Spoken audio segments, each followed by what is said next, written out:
In this video, it's finally some Betty action. For those that don't know, Betty is my 2001 Ford Fairmont AU, or Ford AU Fairmont, from Australia, that I bought in New Zealand, shipped here, getting on for 3.5 years ago now.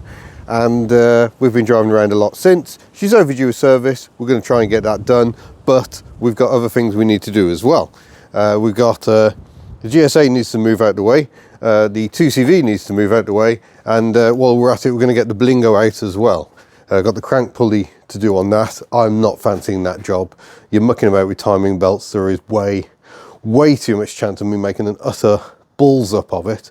But someone's going to come and hopefully do the work. We need Bella more accessible, so we're going to have a Citroen shuffle. Probably put Giselle at the back, because I think there's more chance of Ellie coming out. I've got some tinkering to do on Ellie as well, before I need Giselle out again. So we'll have a bit of a shuffle around and do that. As for the Paul Matiz, still there, still buried.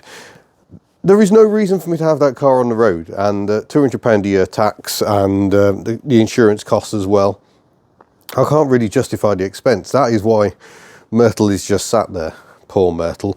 And of course, Tucky's here as well. We're not doing Pajero stuff today because we've been ill for 2 days, utterly wiped out by a cold, feeling much better today. I actually feel human again, which is why I'm up at the unit. Lewis is having a day off. He's been working really hard. If you've watched the Whiteland Restoration channel, Whiteland Restorations is where the Pajero is. Lewis has been working really hard getting that Frog Eye Sprite ready. Trying to get that done before the end of the year, I think. And yeah, he's having a day off because I think he was working through most of the weekend just getting it into primer. Huge amount of work. The videos really do not show how many hours were spent just getting the door gaps right. It was crazy. All that work was going on just getting the door gaps right during 2 days of us doing Pajero tinkering. It's a lot of hours to restore a car properly, which is why I don't. So yeah, that's what's going on. We're going to move some cars around to see if they'll all start. And because I mean, the Berlingo's been in here for about 2 months now. I did have the battery on charge a while ago. I might just pop it on charge again today, just because that battery is not the best. It's all right as long as you don't leave it more than a week. But yeah, we'll give it a fighting chance. I think everything else should probably go. Let's find out if I'm right. Right, this video wasn't sponsored by Top Don, but they did send me this some time ago to test. I love this bit of kit. You can leave it on just to trickle charge the battery, or it's got a repair mode as well, which I should probably try on this. Oh, there we go. Yeah, it's just working out how much charge is in the battery, and it's not far off at all. So that's good. Good times. So we'll just leave that ticking over while we get the others out of the way. Alright, first up is Giselle the GSA, and I noticed an immediate problem. I left the voltmeter on. That's a permanent live. I meant to turn that off. So the voltage is showing as 10.2. That may be a struggle. That's been on for a couple of weeks. Sorry, Giselle. She won't have any fuel in the carburetor because it always seems to drain back somehow. I'm not entirely sure how. But nonetheless it does. Ellie has exactly the same issue. Oh, and we've got the fan on. We don't want that. I even put the clutch in. Yeah, got handbrake on. Take a bit of drag off the engine. Give her a fighting chance. Oh no. That is not going to go. Out with the jump box. No, it's not completely flat, but yeah, it's... Oh, no, it's going all the way to there. Okay. We shall leave that ticking over and hopefully put some juice back into the battery again. The random headlamp bulb, keeping the glass off anything dirty, is because this headlamp has a leak, and I've taken the bulb off the back to try and dry it out, but I need to try and work out what I'm going to do. These glass lenses are bonded to the reflector, and obviously the bonding, it looks like someone's tried using silicone or something. Well, I need some Captain Tolly's creeping crack cure, that'll probably do it. So it's going very well in typical hub nut style. Car one we try moving is out of action, so I think I'm just going to roll Betty up and we'll start doing the service here. Once again, I've been busy shooting myself in the foot. I haven't got any engine oil. 1030 or 1040 should be okay for Betty the Ford AU, so I'm going to have to get some. Now, I could go in Betty and go and get some oil. I could even get some delivered. Where's the fun in that? I've instead been clearing a space so Tuck the Invacar can come out. It won't be the first time she's had to go on a parts mission. It's a bit windy today. It's going to be even more terrifying than normal. But I think we'll fire her up and see if she wants to come out. Hopefully she does, because I think to get her out of that spot, I really need her running. So let's see how she's feeling. Oh, that's gone well. I was just trying to wedge the camera in here, and Ellie's door mirror has rusted off. So that's great, that's dead. Marvellous. More jobs for Ellie. She's now more aerodynamic than she was. Maybe I can stuff you in this box down here. Is there enough stuff in there? No, not quite. More stuff needed. Who'd have thought that would ever be a thing? There we go. Right, let's see if we can get Tuck to fire up.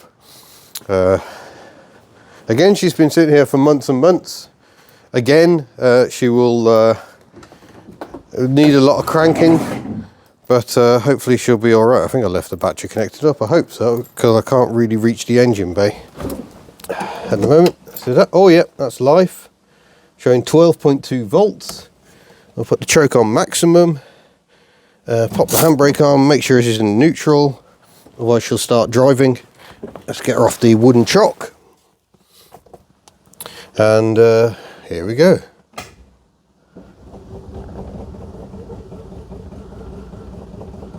Oh, that's not spinning very quick.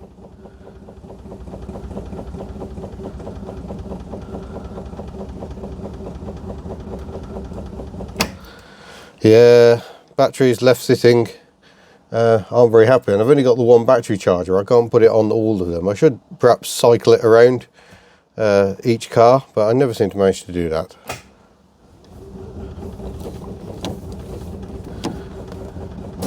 Oh, Tuck! She's trying.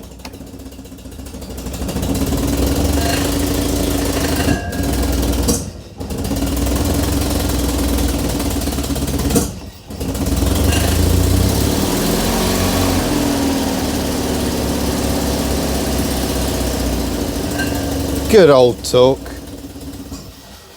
Oh, bad old Tuck.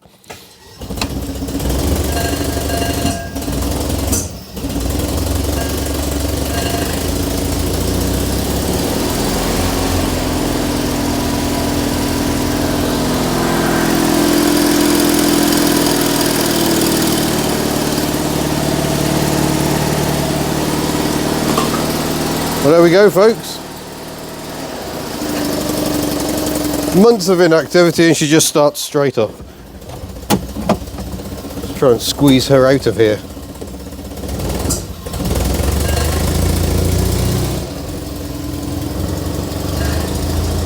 Squeeze is the operative word here. She doesn't have the best steering lock, bless her.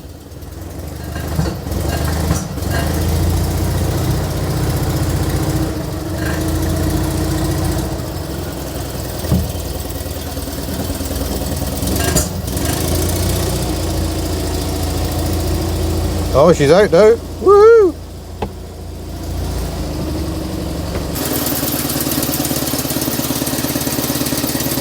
I've even given her a bit of a dust off, get some of the worst of the dirt off, you know.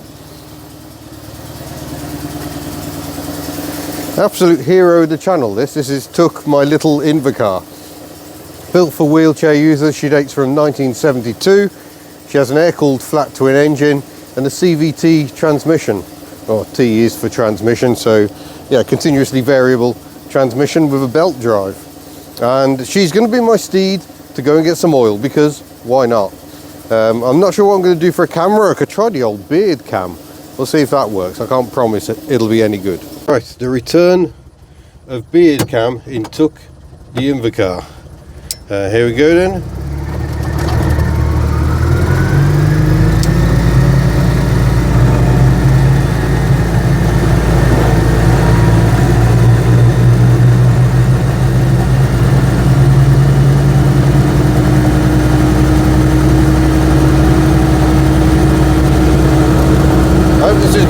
View, I can't actually see what you're seeing.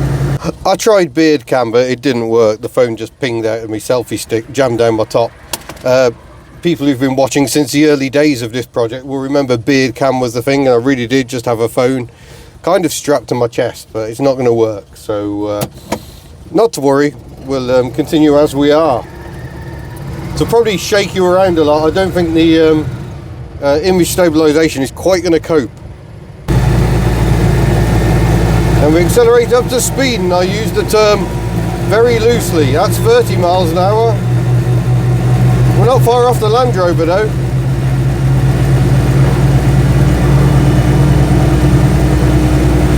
And we're going uphill. That's 40. It's quite noisy and mildly terrifying. Already getting blown around quite a bit in the wind. It's making it quite alarming today. Oh, yep, that's trying to blow us into the verge. Whee! Remarkably little steering input needed, which means correcting it against gusty side winds is terrifying. Nonetheless, we shall go and get some oil. There we go, £77 later, ouch. We have 2 lots of these, don't worry, I didn't get just one. I've already loaded one of them in, but seeing as most of the fleet uses 1040, I thought I'll get a couple of those. Multi-grade oil from Morris Lubricants, who are based in Shrewsbury, just over the border. In fact, it's been a bit wet, got a bit damp on the drive down here to E&M Factors, but nonetheless we have the oil. I'm down to about half a tank, so we'll fill her up on the way back as well, I think. I'm absolutely roasting in here. You'd think in December, with the windows open for ventilation so the windows don't mist up, I'll be absolutely freezing, but no, not so much. There we go, smoothest startup ever because it's just an electric motor. There are no gears to start. She's in neutral, which is why we are not moving anywhere.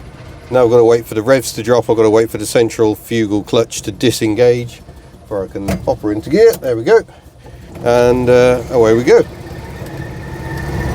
Leaving the Pentude Industrial Estate here in Cardigan, or Aberteifi if you want to use the Welsh. Oh, my friend Steve Quirk has just messaged me on Instagram. Hello Steve. I can't reply at the moment, I'm driving an Invacar. But yeah, for the 20-mile-an-hour speed limit for an hour feature in urban Wales, plenty of roads aren't 20 miles an hour. An Invacar is ideal because you're not fighting between gears. It's well, not quite infinitely variable, but the transmission is very, very variable, so you don't get stuck between gears. The pulleys just adjust to whatever's right for a certain speed. Thank you. It's Derry James Butchers, by the look of it, I think. Oh, I think this phone might be a bit heavy for my mount, so sorry everyone. Yeah, you stop there please, and you stop there, great. Thank you very much DPD man.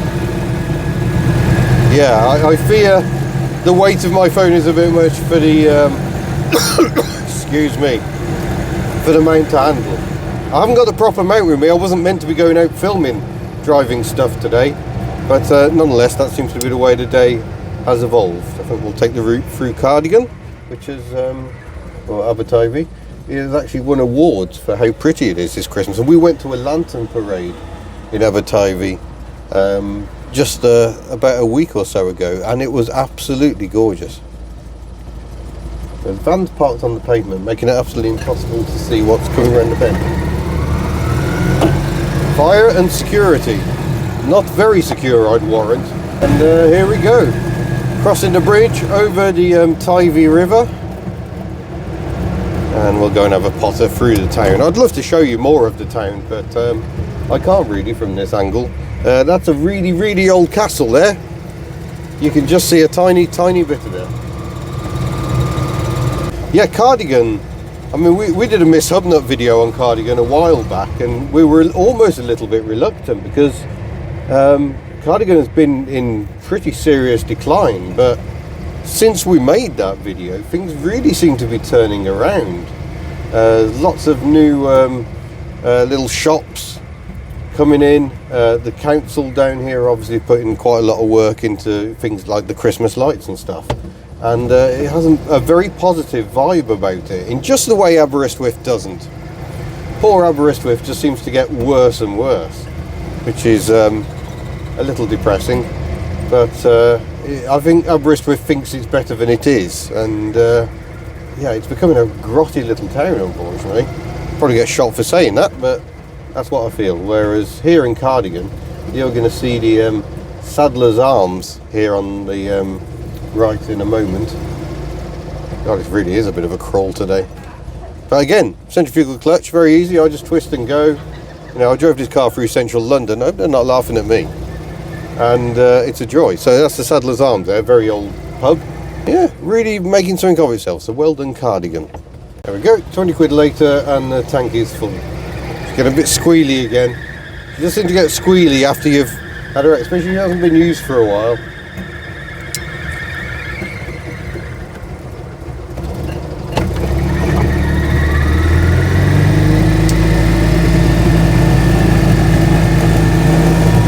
There we go. I'm having so much fun. Haven't achieved any of the stuff I wanted to achieve today, but I'm having a lovely time. Right, unfortunately I can't get Giselle to start, so we're just glossing over that. This is the Intech 4-litre engine on my Ford Fairmont. Many of you will have not seen it for ages, if you've seen it at all. Variable intake runners, boost torque, 357 newton meters of torque, below 3,000 revs. Quite extraordinary. But poor Betty's been sitting around a lot lately, which is why the stuff like this has built up.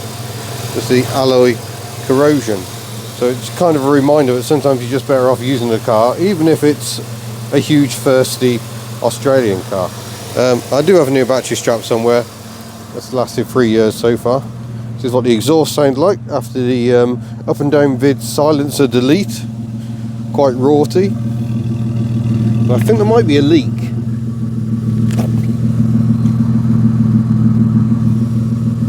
It's got to be coming out somewhere. I've completely covered that silencer, not looking very happy. Not really nice to get the oil circulating.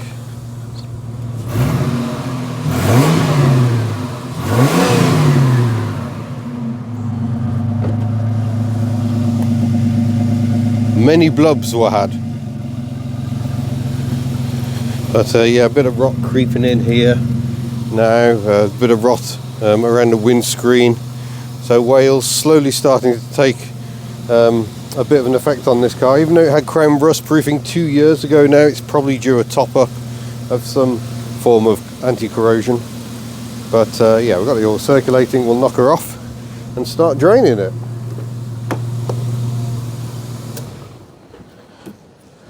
Fortunately, from what I remember, you can reach under the car and undo the sump plug without having to jack it up, which is always a bit of a joy. Oh, and amusingly, Fairmont oil filter, Daihatsu oil filter. There's a considerable size difference. This is the last one of these I have, so I'm going to have to order some more in WZ9s apparently. That's come all the way from Australia. I have a feeling someone very kindly sent me that. It might have been Steve, who owns lots of French cars in Australia, to kind of make up for the balance of a French car fan owning something Australian here.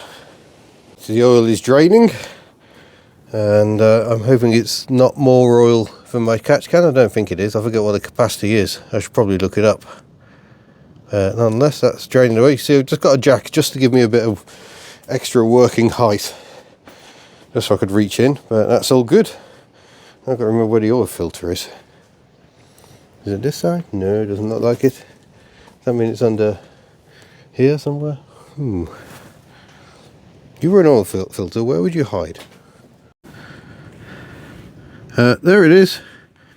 And I don't know if that's giving you an angle of it or not, but I can't quite get it done by hand. I must have done it a little bit too tight last time. Let's see if we can get this tool in. No idea if I'm filming this or not. Come on. Come on, you went over the new filter over. Wish I did too. Just double check. There we go. Let's tighten this up. Oil filter off.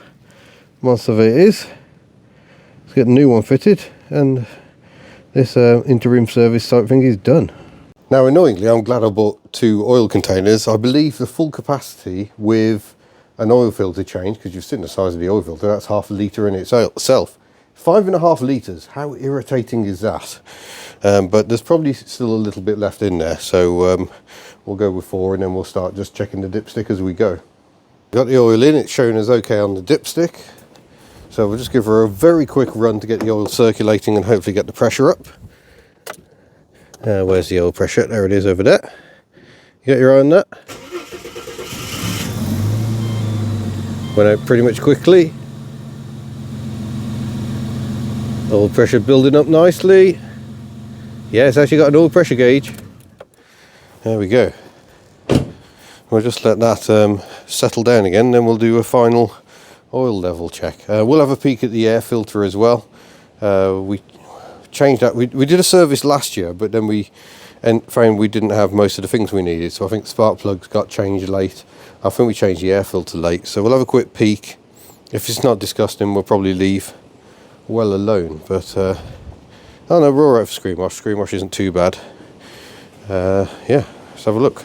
Yeah, okay, we'll put a new one in. That's the new one. It's only dirty because I touched it with my fingers. Ignore the little vac. I had to actually vacuum out the housing. It was full of bits of detritus, so it got sucked in by this. Power steering, we got a problem because the level is worryingly low. If I can actually get this off. There you go. That's not even at the cold level. It's very, very low indeed.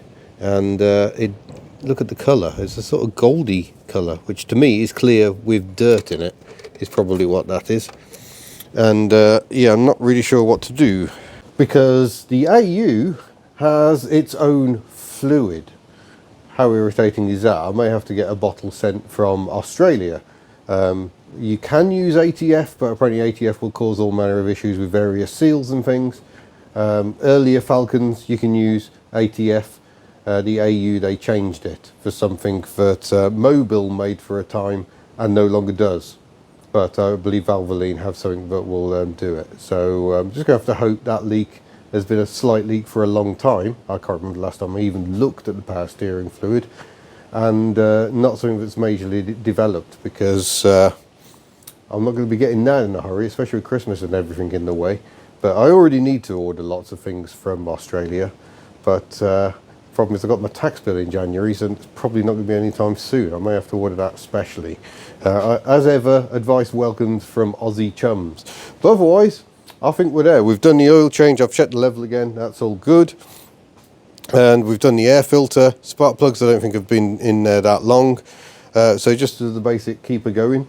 They recommend oil changes every 5,000 kilometres. How ridiculous is that? I mean, that's the same as my 2CV. So I'm not doing that. No, I'm ignoring it. I can't remember what it is from last time. I'll take a photo of the mileage today. If I can find the clipboard Betty definitely did have at one point, I will note down the mileage or kilometerage. But otherwise, yeah, there you go. Slightly chaotic, very typical hub nut. And I've also got my microphone pointing the wrong way, I've just noticed. Might help if I have the microphone actually pointing at my face. But yeah, thank you for watching. It's been an enjoyable little tinker. Chaotic because hub nut. And yeah. Hopefully we'll get the Berlingo out soon and Betty can have a bit of a rest, because while she's been sharing the mileage with the Daihatsu, I've been doing too much local mileage, and in Betty that equates to about 50 quid's worth of fuel a week. Nope, don't want to be doing that anymore. So Betty gets a rest and we'll hopefully get the Berlingo out soon. So thank you for watching. We've got details of an exciting event coming up on the 9th of March. Keep that date free in your diary.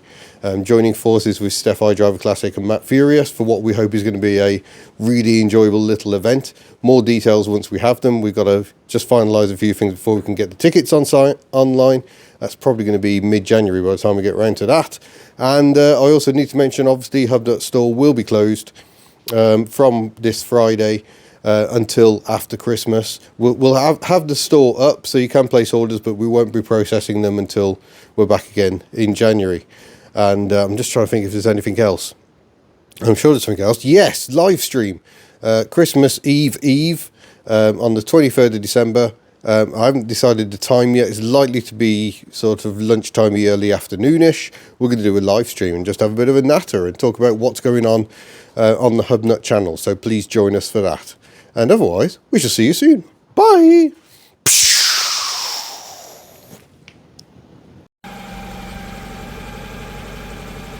Of course she fired up eventually. She doesn't need new plugs and leads after all. Right, we're without external microphones, but let's see if Ellie will start. This is like bonus footage, isn't it? Handbrake on, into neutral, deploy choke,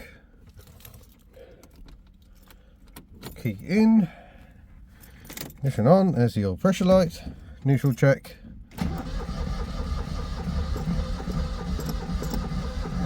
Oh, that sounds like uneven compression, Eddie. What's going on there? Oil pressure?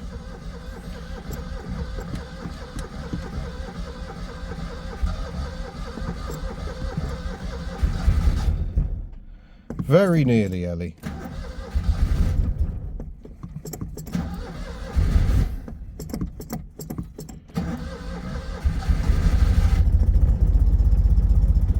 There we go.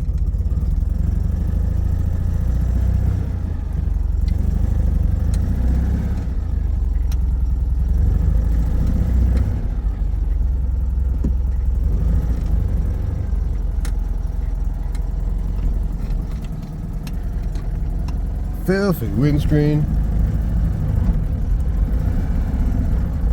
Jump out next to this pair, shall we?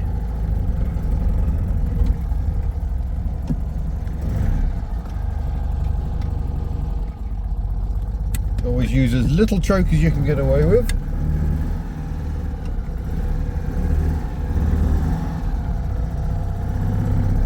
A bit harder reversing because that's my mirror on that side.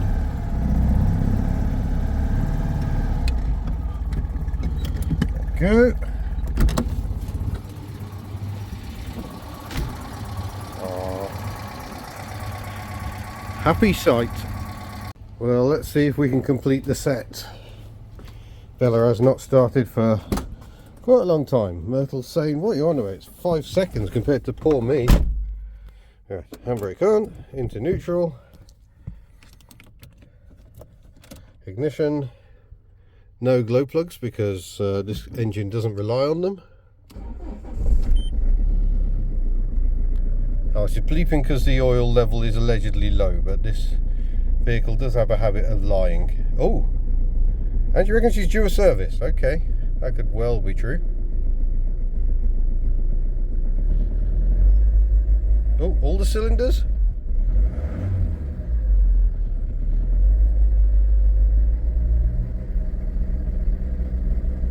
Oh, come on, Bella.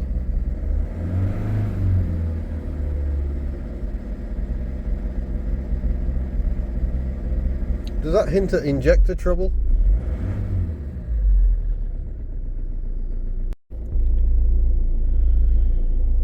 I think we're doing better now.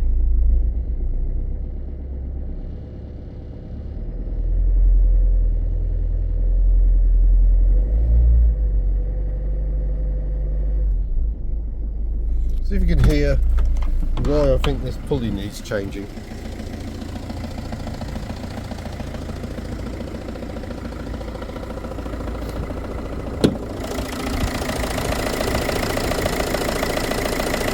Well, it's hard to hear over the regular diesel clatter, but it is there, believe me. Oh, there it is. You can definitely hear that. That is not a happy noise.